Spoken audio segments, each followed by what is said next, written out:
Good morning, everybody. Welcome. Wednesday, the 1st of March, to our second, now monthly talk. It's my pleasure to introduce Willie, Olivier. Before I do that, I just want to thank our sponsors. Obviously, Straight Nature. Straight Nature is the leading specialist natural history publisher in Southern Africa, associated with the best-selling and most highly regarded field guides in the region. Straight Nature publishes full-color illustrated books across a variety of subject areas, including birds, mammals, reptiles, and flowers, as well as the marine environment, geology, astronomy, general wildlife, and children's nature. And as always, with your invite, there were links in that with regards to discounts available through the Straight Nature website and the bookshop. And then my name is Brett Chilcott from Room to Grow. We're an exterior design and project management company that's been designing and creating outdoor living spaces in and around Cape Town since 2002. We offer a complete suite of landscape design, construction, and associated exterior design elements to our residential, commercial, and retail clients. And you can find out more about us at our website, roomtogrow.co.za, or follow us on our socials, Instagram and Facebook. And then now it's my pleasure to introduce Willie Olivier. Willie Olivier is based in Windhoek and has an extensive knowledge of both the country and the people. He's a keen backpacker, and his travels have introduced him to all aspects of this magnificent country. Willie has traveled extensively throughout Southern Africa by road and on foot, and he is the author and co-author of several books published by Straight Random House. And we're very excited because this is Willie's first Zoom presentation, and we're looking forward to his guidance as we discover South Africa on foot. And over to you, Willie. Oh, before we go there, could I just ask if anybody has any questions? As per normal, can we put them in the chat box while Willie is talking? And not the chat box, in the Q&A box, in the question box, and then we'll be able to get to those all at the end. So thanks so much, and over to you, Willie. Good morning, everybody. Good morning, Brett. Very happy to be here this morning, sharing some of the beauty of what discovering South Africa on foot is all about. And also from those that are linked in from abroad, also very welcome to you. But so Discover Southern Africa on Foot is just trying to get this slide presentation going. When we talk about Discover Southern Africa or South Africa on foot, what better way to start the day than by being out early on a trail and seeing the sunrise. And that was taken recently at Hohoek, the Hohoek Loop above the Hohoek Hotel. And it was so wonderful to be on the trail early in the morning and to watch the sunrise as we were making our way up the mountain. And but let me tell you a little bit more about this particular image. It was taken on my daughter's 40th birthday. She's a very avid hiker, but being a little bit unfit at the time, not having exercised as much as I normally do, I actually did suffer, and at one stage I felt, oh my goodness, what am I doing here? So why do we hike? What's the point of hiking? There are routes that are suitable for everyone, families, young and the mature. Nowadays, we don't talk about senior citizens anymore. We talk about mature people. It refreshes body, spirit and mind. Getting out there, we all live in, most of us live in urban areas, and it's difficult sometimes to cope with the traffic and everything that goes with us. Most importantly, or very importantly, it brings us closer to nature. We can have an opportunity to get back to earth. And then healthy exercise. No need to go to the gym. Sorry, Mr. Branson. No need to go to the gym. It's healthy exercise, fresh air, and then also it's relatively inexpensive compared to other outdoor activities. But let's look at some of the great minds when it comes to the outdoors and trails, what they actually have said. And we start off with Harold Allen. Harold Allen was one of the minds behind the Appalachian Trail in America, which stretches for 3,500 kilometers across America. And very telling words: the trail is remote for detachment, narrow for chosen company, winding for leisure, lonely for contemplation. The Appalachian Trail leads not merely north and south, but upwards to the body, mind, and soul of men. And in those days, they weren't so politically correct, so I added and woman. I added, it wasn't in his original text. And he was a great proponent of protecting wild areas of land, and also for creating the trail, which is world renowned. John Muir, now we go back more than a century, 23 years ago. John Muir, who was very well known in America for the national parks system in America, and also the founder of the Sierra Club. Already 123 years ago, he said thousands of tired, nerve-shaken, over-civilized people are beginning to find out that going to the mountains is going home, that wilderness is a necessity. Some of the essentials, and my apologies. Some of the essentials of going on a trail. First of all, get a trail map, get one in advance. We find that people go up Table Mountain. In fact, more people get lost, and search and rescue efforts have to be undertaken because people don't go on the mountain with a map or with anybody that knows the area. Get a permit where required. Some of the places you can only enter with a permit in advance. Always make sure that you've got at least 2 liters of water per person, irrespective of whether there is water on the trail or not. You might need the water to clean a wound, or somebody has got a problem with their eyes. Sunscreen, yes, apply regularly. First aid kit to deal with basic emergencies. And specifically here, one of the things that people complain about most inevitably is blisters, but then also sunscreen because of the high intensity of the sun. And then we also don't want to run out of energy. So keep your high energy trail snacks so that you can keep your energy levels up. And some of the issues of equipment, we will be covering and looking at that as we go along. So hiking is for young, and that's my grandson. He was about 10 years old doing the overnight trail in the Cape of Good Hope section of the Table Mountain National Park. His father took pity on him, I think at that point, so he was carrying his equipment. But yeah, we can get out there. Sometimes we even see people with prams in places where the terrain is easy.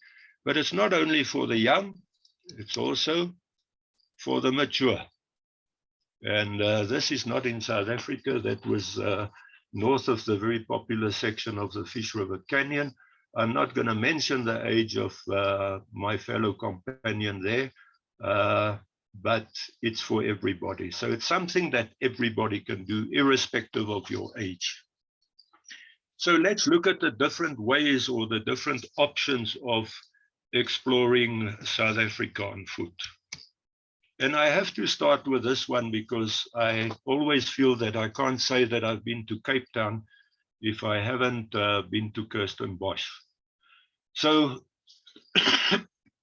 pardon me for that.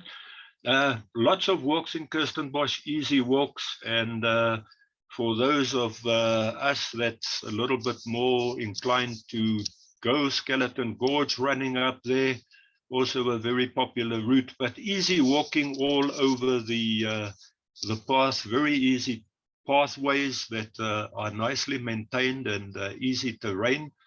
And we have all of those. So if you're starting out, it's always a good idea to start by tackling something that is within your level of fitness, your age, and then also family circumstances. Is it a family with small children or not? Some more walks. There are many of these walks. They are short. When we talk about walks, essentially we're talking about something that can be done within a day, but it could be anything from 500 meters to a full day's walk, from very easy to a little bit more challenging. This is in the Mpumalanga, Sabi down there. And that was when I still had a lot of black hair, as you can see there.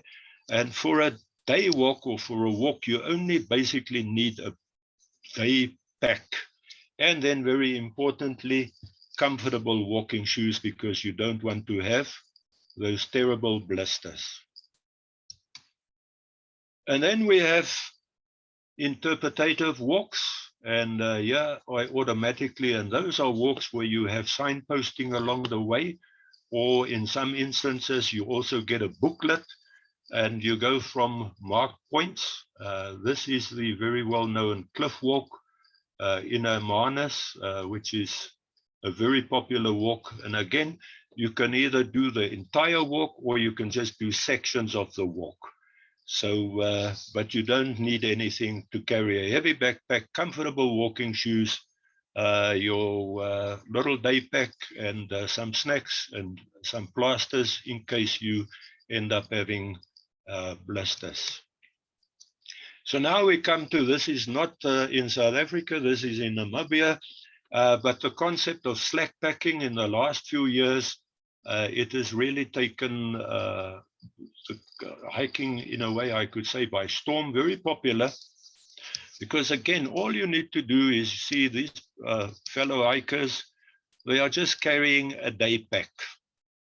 And then for stability, a good thing to have on a trail always, and you'll see it from time to time, is a walking stick, and then sun hat. We spoke about sunscreen, but a sun's hat is also very important to protect you against the sun. So the nice thing about it is these are, this particular one and all the others, it's organized. There's somebody that does all the work for you. Your gear is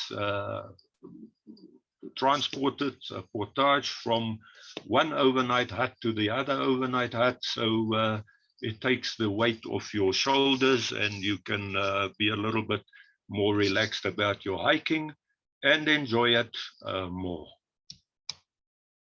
Okay, then we get to hiking trails. This is on the very well-known Otter Trail, and I start with this one because the Otter Trail was the first hiking trail. In other words, where you walk each and every day a set distance, and at the end of the day, you've got the facilities of overnight huts, where there are bunk beds and a fireplace and things like that. So you walk a specific distance and you sleep nicely at the end of the day. Normally it's bunk beds. On some it's a little bit more luxurious. Again, when it comes to gear, sun hat, backpack, walking stick, comfortable walking shoes. And then this bedroll, this was just taken along for comfort when we were resting along the trail, because at the overnight huts, there are actually bunk beds. Some more overnight trails, the very well-known also Landros Kop hut in the Boland Mountains, Hottentots Holland Mountains. And then unraised huts, right at the last day of the thing. On some of the overnight trails, hiking trails, you also have shower facilities, and some even have kitchen facilities. Some basically have some basic facilities, some more than others. Right, now we come to something a little bit different, and that's wilderness trails. And wilderness trails are legislated wilderness areas because of the intrinsic wilderness atmosphere. And the difference between going on a wilderness trail and on a hiking trail is that on wilderness trails, there are normally a huge number of, in terms of kilometers, there's a vast number of trails, but there's no set overnight stops. And in most cases, there are no overnight huts as you would have on a hiking trail. This is in the Cederberg, very well known Cederberg. This is not really an overnight hut, but it was originally built for forestry personnel patrolling, but hikers can still use it in case of adverse weather. But generally, you walk as you want to, and you sleep wherever you want to. You don't have to do day 1, day 2, day 3, and you've got a huge number of options in the Cederberg. There's 9 wilderness areas in South Africa, 3 of them in the Western Cape. This is the well-known Cederberg Tafelberg with a spout down there and the road going down to Dwarsrivier area there. Sneeuwberg, and then also another popular or well-known landmark, the Maltese Cross, Sneeuwberg, the highest point in the Cederberg. Then somewhere over here, close to the saddle, just above the snow line, because in the winter months, often there is occurrence of snow. This is where you find the snow protea, which is endemic to the Cederberg and is actually found nowhere else in the world. So a very special place, the Cederberg, one of my favorite hiking areas as well. Another well-known rock formation, hiker dwarfed against the enormity of this natural rock arch, which is called the Wolfberg Arch. You know, the early Dutch people, they didn't know the difference between a hyena and a wolf coming from Europe, so they called this area Wolfberg, the Wolfberg Arch, and then there's also the famous Wolfberg Cracks.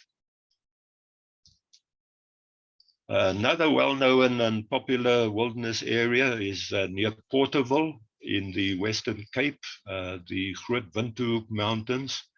Again, any number of kilometers that you can cover on foot, but you don't have to walk from one point to the next point. And they have provided some of the old infrastructure have been refurbished and made available to hikers.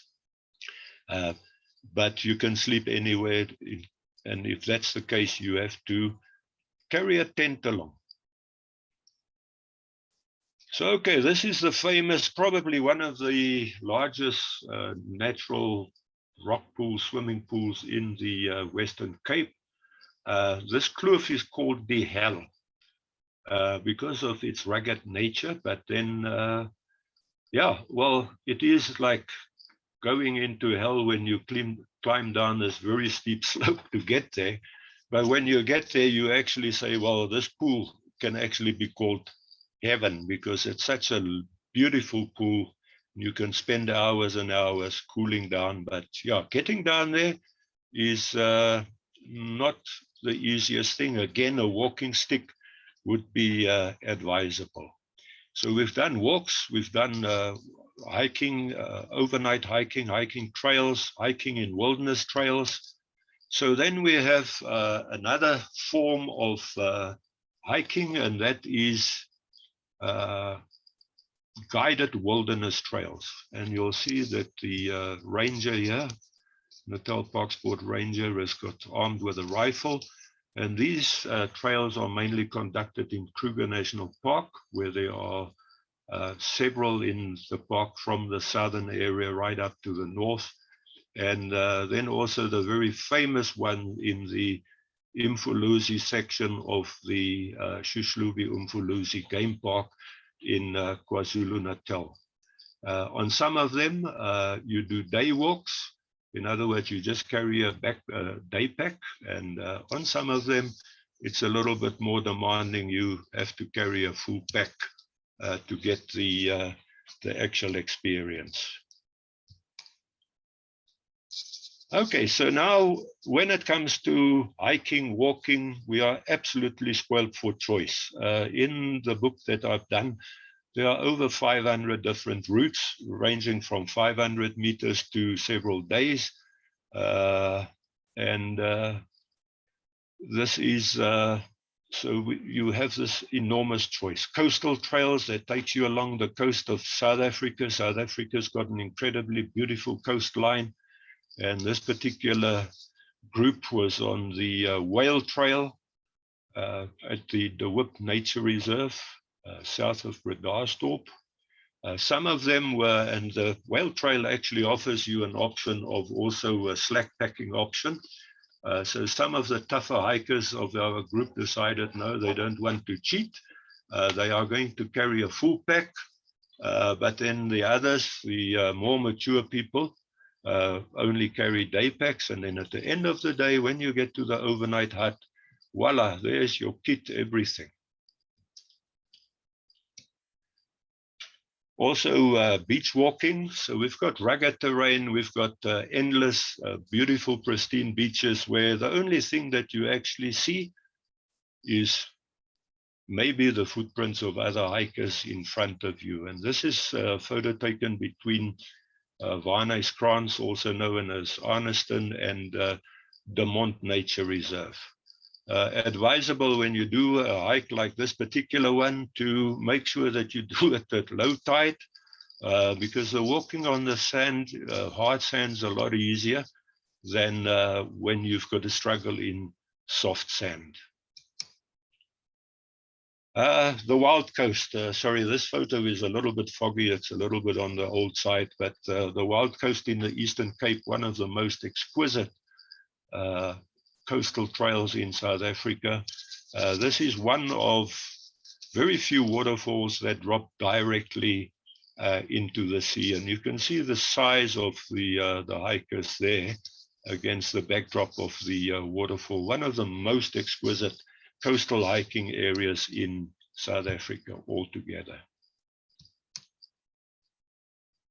So yes, so we have coastal hikes, we've got mountain hikes. People living in the Western Cape are extremely fortunate in the number of options that they have in terms of getting into the mountains very close by, starting with Table Mountain and then moving within a radius of 200 kilometers. There's just an endless amount of options for people to get into the mountains, especially in the Western Cape with the Fynbos.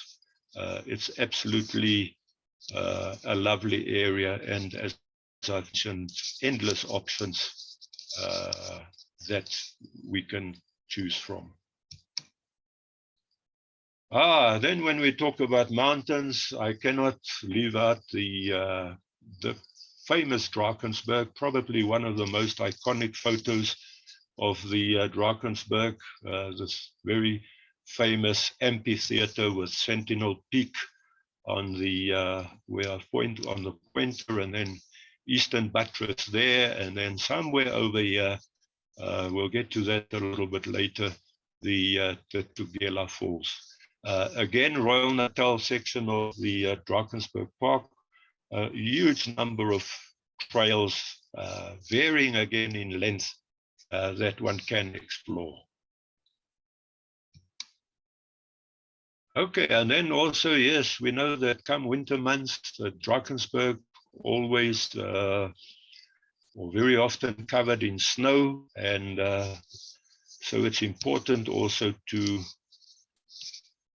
whoops, sorry about that one, just getting the cursor there.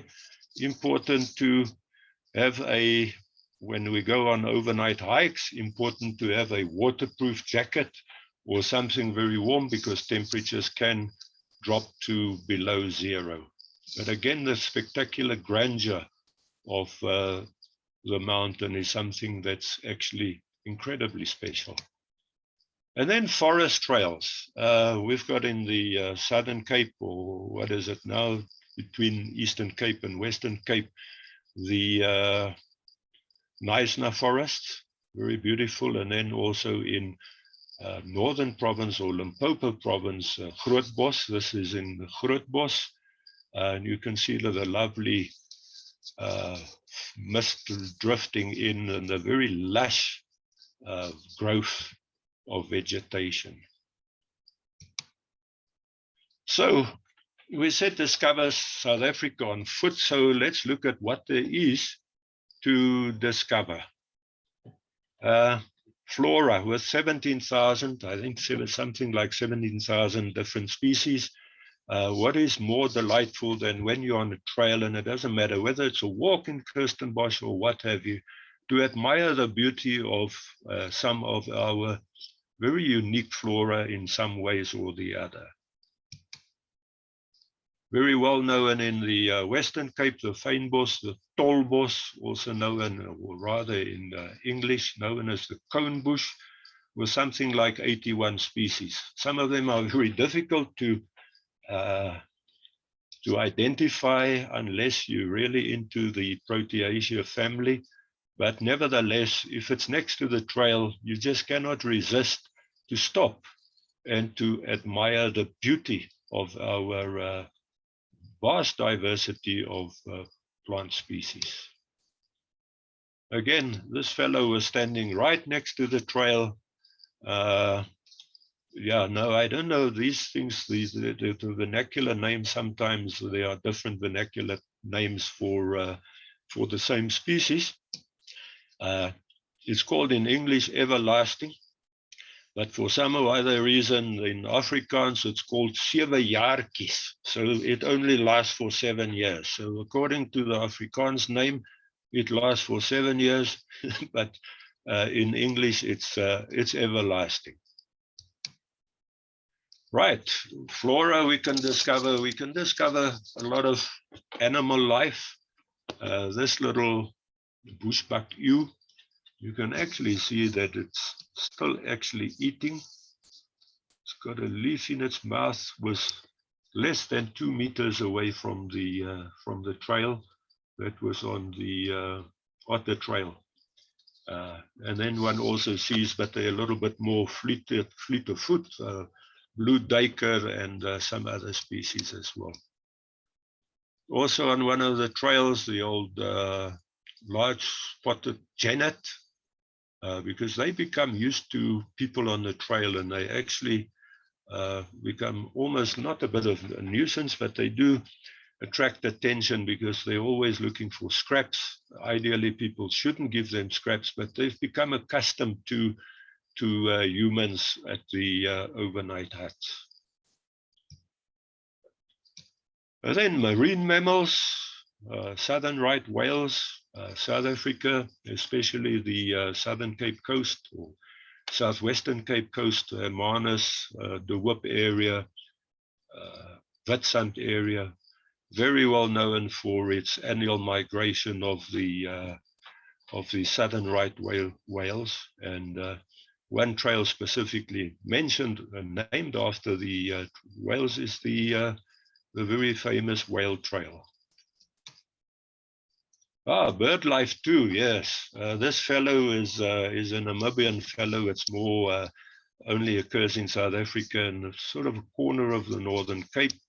The red-billed, these names also change from time to time. Now it's called the red-billed, let me think, it used to be called red-billed spurfell. It used to be called red-billed francolin, a very distinctive eye, and also very often birds become very accustomed to places where there are overnight huts and facilities like that, and they hang around in the hope, they're a little bit opportunistic, hanging around there for scraps.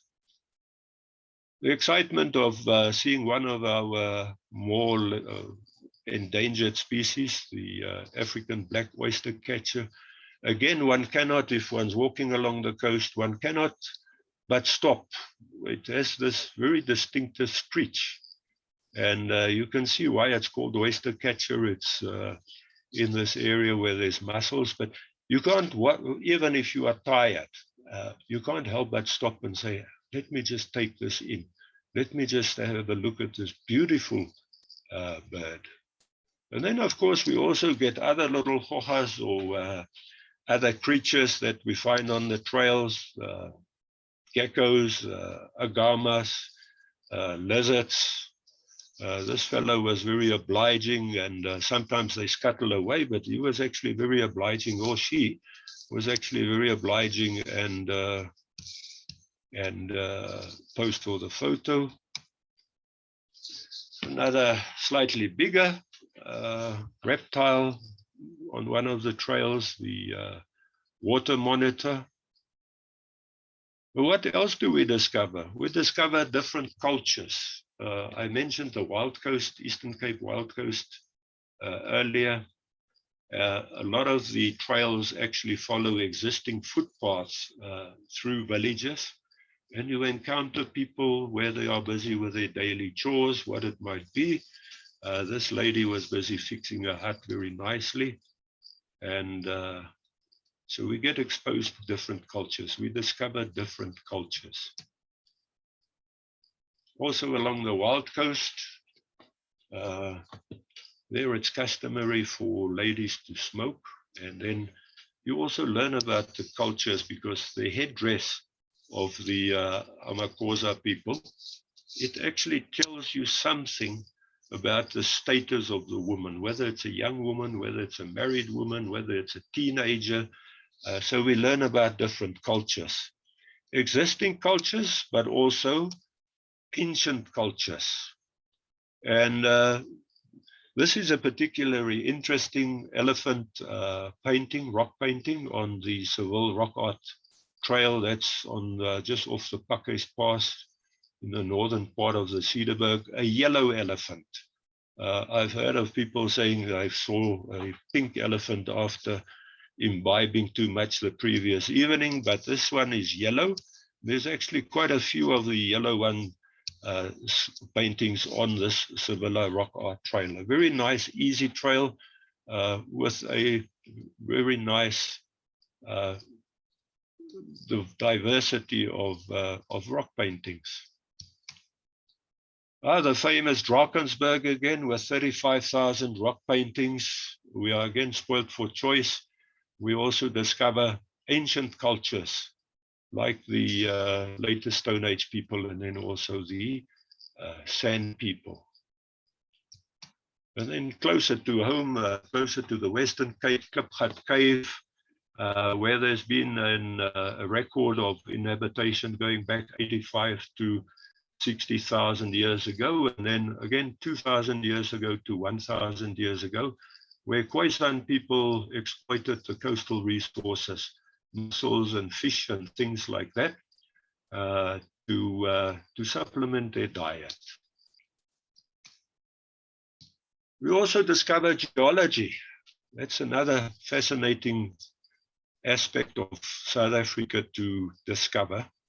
The famous Sentinel Rock or Brandbach rock there, and then these guys are known as the Mushroom Rocks. That's in the Golden Gate National Park in kind of the northeastern Free State, and there you also have a very big diversity of walks, short walks, and then also an overnight trail, a backpacking trail. So again, we are spoiled for choice in terms of what we can discover. Just some interesting erosion, the way the coastline has been eroded along the southwestern Cape Coast. Very interesting formations. And again, when one is tired and you feel like you need a little bit of a break, you get rejuvenated when you actually enjoy and discover the beauty of nature.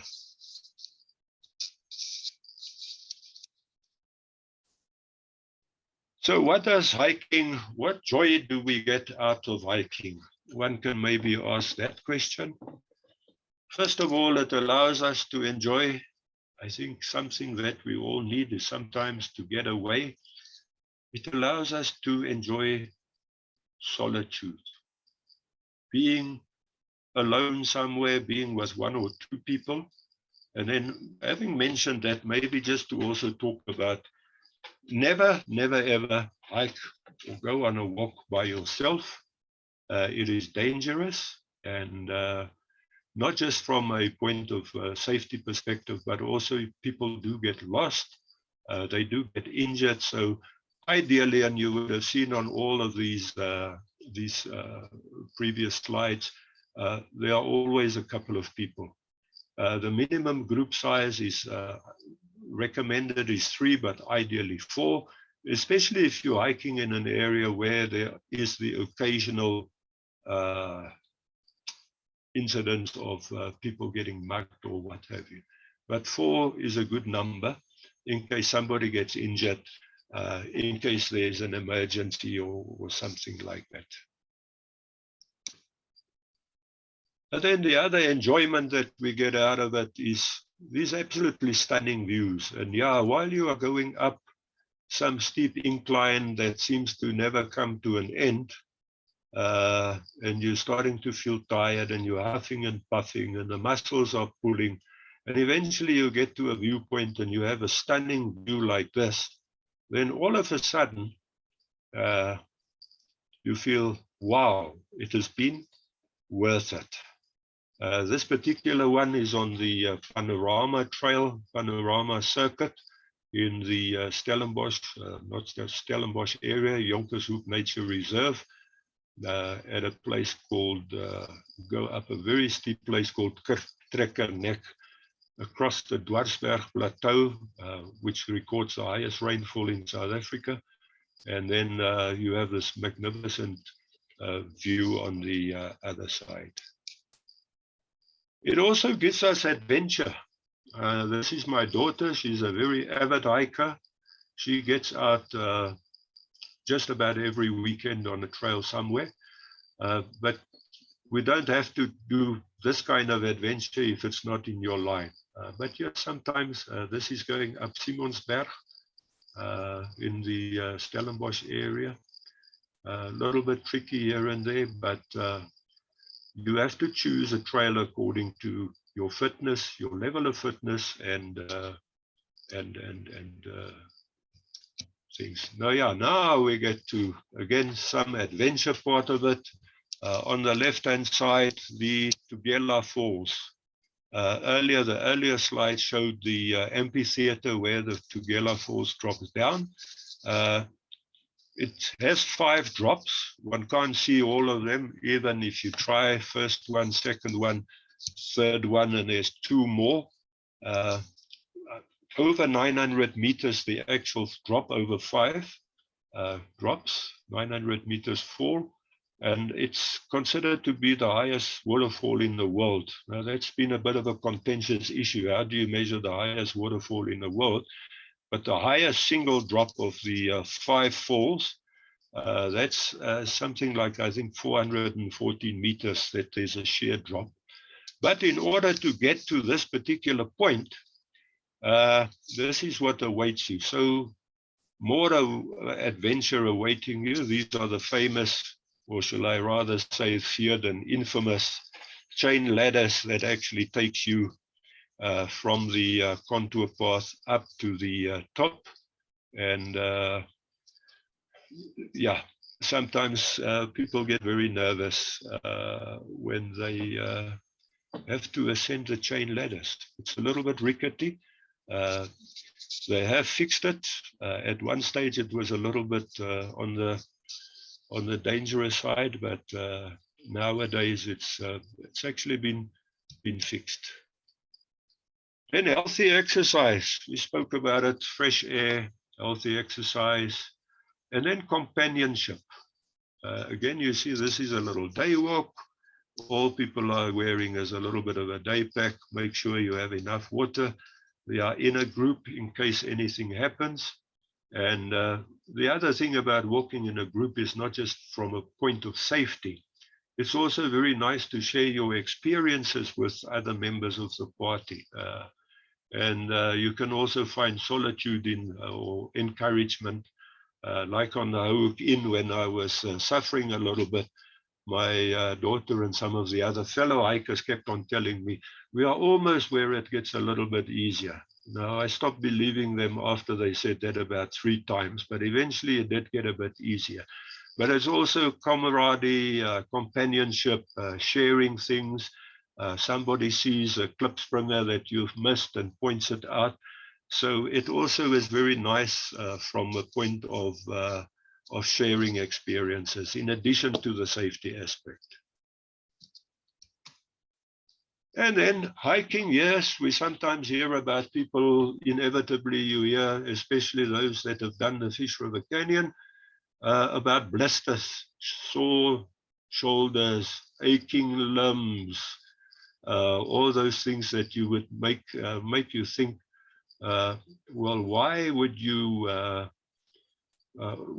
bother? But then all of a sudden you find a beautiful pool and you dip in there, and then by the time you get out of the pool, the shoulders are no longer sore anymore, and then you carry on again. And the nice thing is, I found that whenever I've been on a hike, and on some hikes you really suffer for various reasons, because of steep inclines, because of the difficulty of the terrain, because of weather conditions, but it doesn't really matter. At the end of the day, you have this incredible sense of achievement. And for that matter, yes, it also doesn't matter whether it's a long walk or a short walk. There's so much to discover in South Africa on foot, whether it's a short walk in Kirstenbosch or the Harold Porter Botanical Garden, it doesn't really matter. There's something to look forward to, there's something to enjoy, and even after a short walk, you feel a sense of achievement. Your battery has been recharged, and you feel ready to go on again. And I think with that, I think we have concluded the presentation. And I would like to hand over to Brett, who will take you further through the proceedings. But thanks very much for attending. I hope you enjoyed it. Could have shown you a lot more, but yeah, time is of the essence. But thanks very much for joining in, and happy hiking, and get those boots on, and sling a little backpack, day pack over your shoulders. And if you haven't done hiking yet, start. It's got so many benefits. So thank you very much for joining in. Over to you, Brett. Thank you, Willie. Thank you for that journey around our fantastic country. And as you say, I'm sure there's much more, but I think we leave that for people's imaginations, and then they can be motivated to go out and explore on their own. We have a couple of questions, so if anybody else has any of the questions, you can put them into the Q&A box now. But we'll start here, Willie, with the first one from Anne. She'd like to know, are there any hikes that can be done with a dog? And yeah, it's a good question. There are some walks that can be done with dogs. Unfortunately, the options are limited, but I know, for example, in Harold Porter National Botanical Garden there at Harold Porter on our coast, I know that their dogs are allowed on a leash in a certain area, and one's just got to actually, look around. But unfortunately, the number of trails where dogs are allowed are rather limited, but there are a few of them. Thanks.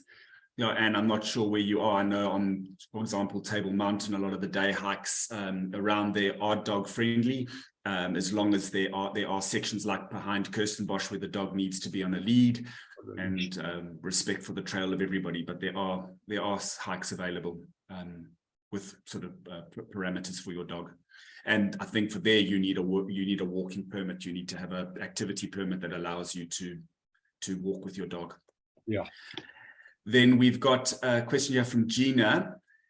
Is it safe for a group of women to go on a coastal hike, like along for example, the Wild Coast? Okay, Gina, yeah, thanks for that. You've asked, that's one of my favorite areas. The wild coast, I think the best way to do that is to make use of, there's a number of people that do guided hikes. And they combine the hikes with overnight stays at traditional villages, at homesteads. And if you do go on the internet, you can find some of the contact people there. But that's probably the best way to do, because they have a relationship with the villagers along the trail. And and then you know that if you have somebody like that, you are actually covered. But yes, it's definitely, but I would advise it with somebody that does an organized trail. Some of them actually also do it on a slack packing basis, so you can, you don't have to carry a heavy backpack. And then the wild coast is actually the southern wild coast, which is more in what used to be still down in the southern part, the southern section, not as wild, but there's a trail there called the Strandloper hiking trail. And that one has got overnight stays. And that one I would imagine is pretty safe to do. But, you know, further north, I would advise do it with somebody that knows the area and that can give you support, and you shouldn't have any problems. Yeah, thanks, Willie. Then Cherry has asked, are there still chain ladders leading to the summit of Lion's Head in Cape Town? Yes, to the best of my knowledge, they are still there. These days, you sometimes just have to, it's starting to look like the famous ascent of Everest, where there's a long queue of people in front of you. It's become very popular to go up Lion's Head, but yes, they certainly still are there. Yeah, so Cherry, there's actually two ways. There is a sort of longer route round where you could go without using the chains, and the chains are there. And as Willie says, often it is quite a traffic jam, and the rocks have become quite smooth and slippery from just lots of feet and traffic going up and down it. So there is a way around if you don't want to go up the ladders and the chains. It just is a little bit longer. And then Willie, I was wondering, I mean, you've obviously been hiking for a number of years, and I thought what would be interesting to ask, what is the most challenging situation that you've had to deal with on the trail? Challenging, quite a few little episodes. I think one of the ones that comes to mind is when one of the fellow hikers had suffered from hypothermia on the Swellendam trail, and we were still quite a far distance from the overnight huts, because it's a hiking trail. So fortunately, there are overnight trails, overnight huts rather, and then having to deal with somebody, because what actually happens is the core temperature of your body drops, and you basically become immobile in a way. So to get this fellow hiker back on the go again, and because it can be life-threatening. Hypothermia can be life-threatening if you don't take action timeously. So we had to get this hiker to get up on his feet again and get him to the hut. And then you've got to do the normal things of put the person in a warm sleeping bag and warm them up. And yeah, so that was one situation that was quite challenging. Another scary one, it wasn't so much challenging on the wild coast and some of the rivers. You have to cross during low tide because there's no other way of getting across. And the one river that we crossed, we just finished crossing it. And we saw this triangular shaped object just sticking out above the water, and it was a shark making its way up, because the sharks also come up the rivers. So those are some of the ones that that's been a little bit scary. I'm sure. Roger Abbott would like to know, where do you find out if you need a permit for a walk in the bush which is not in a designated sort of park or wildlife reserve? Okay. Yeah. Well, we cover a lot of that. You know, the thing is, if it's not in a wild a park or a nature reserve or a botanical garden, inevitably it would be either state property or it would be private property. It belong to somebody. And again, it depends where Roger is situated. But I think these days with Google, in the book that I did, we do mention all the contact details of people, but I think the main thing is that most land belongs to somebody, and you would need to have some sort of a permit or an agreement with the owner of the land. Right, I hope that helps, Roger. And then just one last question here would be, if you could tell me if sum it up, if you had to choose 3 trails that, you know, must-dos, or your 3 favorite trails that you find yourself returning to, or given the chance would go back to, what would those be? Okay, maybe you could guess by some of the photos that came up in the presentation. I think number 1, but you know, it's Brett. Somebody once said to me, you know, hiking is like trails. If you compare trails, it's like comparing instruments in a symphony orchestra. Yeah. You know, you get the oboe and the trombone and the triangles, and they all, so it's very difficult to say because they all, in a way, do things. Desiree, I just want to make a comment here on Desiree when she, when we go back. Yeah, number 1, Wild Coast, Eastern Cape. Some of the most amazing, stunning scenery in the world. So that's one of my favorites. I'm hoping to do it later this year again. And before I can say it's going to be my swan song.